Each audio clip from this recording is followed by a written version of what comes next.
नमस्ते।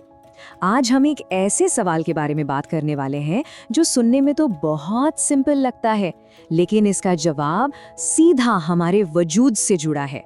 चलिए पता लगाते हैं। जरा सोच कर देखिए कि एक सुबह हमारी नींद खुले और बाहर एक भी पेड़ ना हो, क्या होगा? ये सिर्फ कोई डरावना सपना नहीं है, ये एक ऐसी तबाही की शुरुआत होगी जिसके बारे में हम सोच भी नहीं सकते। तो सबसे पहला और फौरन असर किस चीज पर पड़ेगा? जी, उस हवा पर जिसमें हम सांस लेते हैं और हमारी धरती के टेम्परेचर पर। अब देखिए, पेड़ों का सबसे बेसिक काम क्या है? फोटोसिंथेसिस, है ना? मतलब ये वो प्रोसेस है जिससे पेड़ कार्बन डाइऑक्साइड को लेकर उसे ऑक्सीजन में बदल देते हैं। वही ऑक्सीजन जिसके बिना हम जिंदा नहीं रह सकते। तो मतलब दो बिल्कुल अलग तस्वीरें हमारे सामने हैं। एक तरफ पेड़ों के साथ जहां भरपूर ऑक्सीजन है, सांस लेना आसान है, और दूसरी तरफ पेड़ों के बिना जहां ऑक्सीजन लेवल लगातार गिरेगा और हर एक सांस लेना एक जंग बन जाएगा। अच्छा, हवा की बात तो हो गई, पर एक और बहुत बड़ी प्रॉब्लम है। पेड़ जो है ना, वो हमारी धरती के नेचुरल एयर कंडीशनर जैसे हैं। और सोचिए, जब ये नेचुरल कूलिंग सिस्टम ही बंद हो जाएगा तो क्या होगा? ग्लोबल वार्मिंग की स्पीड रॉकेट की तरह बढ़ जाएगी। खतरनाक हीट वेव्स, भयंकर सूखा, ये सब आम बात हो जाएगी। हमारी धरती रहने के लिए एक बहुत ही गर्म जगह बन जाएगी।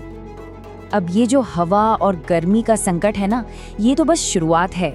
इसका असर एक चेन रिएक्शन जैसा होगा जो पूरे के पूरे इकोसिस्टम को तबाह कर देगा। देखिए, नॉर्मली होता क्या है, बारिश का एक पूरा साइकिल होता है जिसमें पेड़ बहुत जरूरी होते हैं। वो हवा में नमी छोड़ते हैं, उससे बादल बनते हैं, फिर बारिश होती है, और वही बारिश जमीन और पेड़ों को जिंदा रखती है। लेकिन अगर पेड़ ही नहीं होंगे तो ये पूरा सिस्टम गड़बड़ा जाएगा। बारिश का जो साइकिल है वो टूट जाएगा।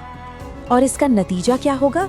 एक स्टेबल मौसम की जगह हम एक ऐसी दुनिया में होंगे जहां कभी भी भयानक बाढ़ आ सकती है तो कभी सब कुछ सुखा देने वाला अकाल पड़ सकता है। अच्छा, मौसम की बात तो हो गई। अब उन जानवरों का क्या जो हमारे साथ इस धरती पर रहते हैं? पेड़ नहीं होंगे तो करोड़ों जानवर अपना घर खो देंगे। उनकी जो फूड चेन है वो पूरी तरह बिखर जाएगी, और नतीजा, हम एक बहुत बड़ा मास एक्सटिंक्शन देखेंगे, मतलब सामूहिक विलुप्ति। अब तक हमने जितनी भी बातें की वो सब मिलकर इंसानों के वजूद के लिए कितना बड़ा खतरा है, ये अब एकदम साफ हो जाएगा। ये एक बहुत इम्पोर्टेंट पॉइंट है। देखिए, पेड़ों की जो जड़ें होती है ना, वो मिट्टी को मजबूती से पकड़ कर रखती हैं। ये एक नेचुरल सेफ्टी शील्ड की तरह काम करता है। और अगर वो नहीं होंगी तो भयानक बाढ़, बड़े बड़े लैंडस्लाइड्स और जबरदस्त तूफान, और इन सब मुसीबतों के अलावा सीधा असर हमारे खाने पर पड़ेगा। खेती बाड़ी तो पूरी तरह से माहौल पर ही डिपेंड करती है ना? और अगर माहौल बिगड़ा तो इसका मतलब है खाने की कमी और भूखमरी का भयानक खतरा। तो इन सारी बातों को देखने के बाद फाइनल नतीजा क्या निकलता है? निष्कर्ष बिल्कुल साफ और डराने वाला है। अगर सारे पेड़ खत्म हो गए तो धीरे धीरे इंसानों के लिए इस धरती पर टिके रहना नामुमकिन सा हो जाएगा। तो इस पूरी बातचीत का जो सबसे जरूरी निचोड़ है, उसे समझना बहुत जरूरी है। और वो निचोड़ एक सिंपल सी इक्वेशन है, पेड़ नहीं तो जीवन नहीं। ये हमें याद दिलाता है कि हमारा वजूद इन हरे भरे दोस्तों से कितना ज्यादा जुड़ा हुआ है। इस बारे में सोचिएगा जरूर।